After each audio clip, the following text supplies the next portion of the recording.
Welcome back, everyone, to another episode of Trade by Numbers. I smell money to be made today. Now, if you're new to the channel, my name is Josiah and I trade stocks and cryptocurrencies for a living. And if you hate making money, this is not the channel for you. But if you like making money, if you like learning more about stocks, crypto, and investing, you want to learn how to become financially free, make sure and smash that subscribe button, hit the notification bell, and do me a favor, hit that like button. Lets me know that you're enjoying the content that I'm giving you. Try to bring you gems every single day that you can go out and make money with. And I've got no course to sell you. I'm not preaching up any products here. I'm just trying to make you money. So let's get into the market. Now, we've had a lot happen over the last few days. We've had some big companies report, as well as we got the FOMC minutes. And the FOMC minutes was pretty clear on the fact that the Fed was not as dovish as they might have led us to believe in the first place. Now, this took a lot of the hopium out of the market, and now the bulls are simply hanging their hat on the fact that the Fed doesn't meet for almost another month, and they're hoping that we get that next CPI report out before the Fed meets, and it's going to be good and show that inflation's back on track. Because, of course, the last CPI numbers we got showed inflation slowing down significantly as far as the deflation, bringing us back to where we want to be at. That slowed significantly. We had strong consumer spending, which only fans the flames of inflation. We had a strong jobs report, which only makes it more difficult for the Fed to control. The way they manipulate things to control inflation is by controlling spending, controlling how much money is out there being made.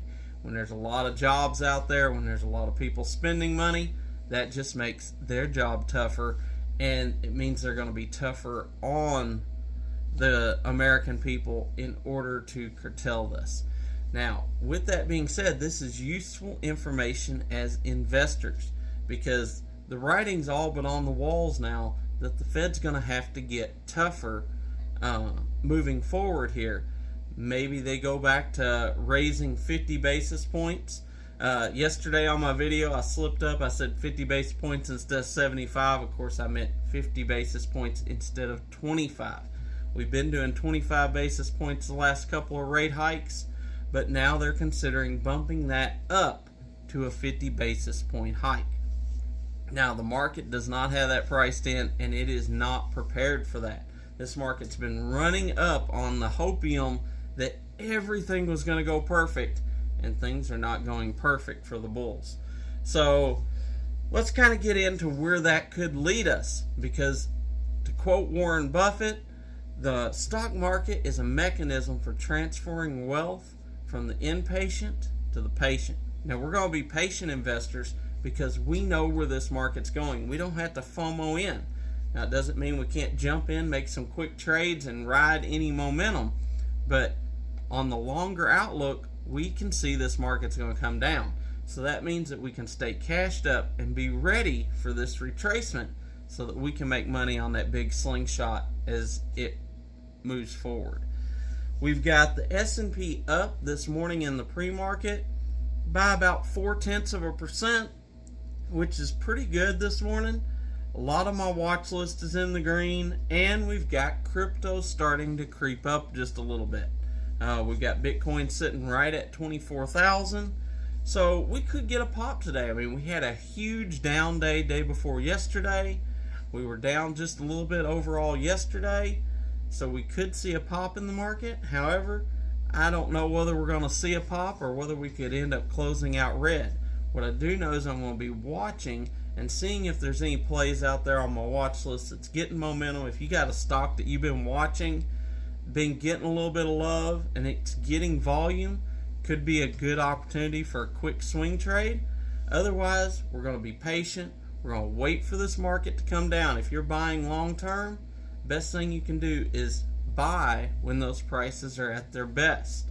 I know a lot of people just talk about dollar cost averaging every week regardless, and to me that's a losing strategy. I always try to buy my long-term investments when I get those pullbacks, and we see there's a big pullback going to be coming. I want to position myself then to be long-term investing, not just dollar cost averaging in every week regardless of where the market is. That's how you get a winning strategy and how you beat the market and get better than an 8 or 10% return. As well as we're going to make some money on these up and down swings because this volatility is perfect for day trading. So make sure you're following along and getting in with me. If you're not part of the Discord already, make sure and join over there. And if you want to become part of the giveaway, I'm going to be releasing that link later on this afternoon.